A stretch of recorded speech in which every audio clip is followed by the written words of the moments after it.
Теодор Салпаров, почетен факелносец на мира.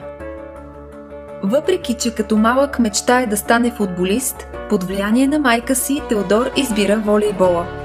На 14 години от родния си град Габрово идва в София, за да се впусне в големия спорт. А с годините идват и големите успехи.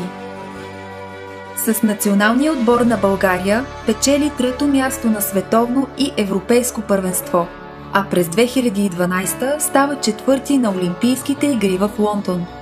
Салпаров е избран за най-добро либеро в Шампионска лига и Руската суперлига. Той е трикратен носител на Шампионска лига, многократен шампион на България и Русия. Кариерата на Теодор Салпаров минава през няколко ключови отбора, където той продължава да доказва себе си. През 2021 година той се присъединява към шампионите на България, волейболен клуб Хебър Пазарджик. Дългите години, прекарани в националния отбор на България, Теодор е сърцето на отбора, както при успехите, така и в трудните моменти. Със своята игра той вдъхновява както съотборници и зрителите.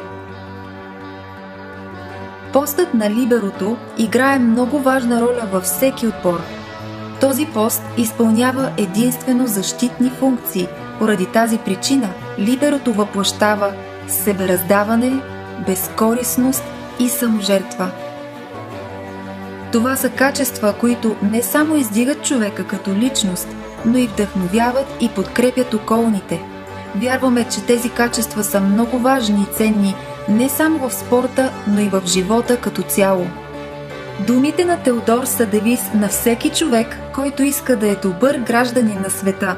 Той казва: "С каквото мога, с цялото си сърце, душа и мотивация ще помогна." По тази причина Теодор Салпаров е истински факелносец.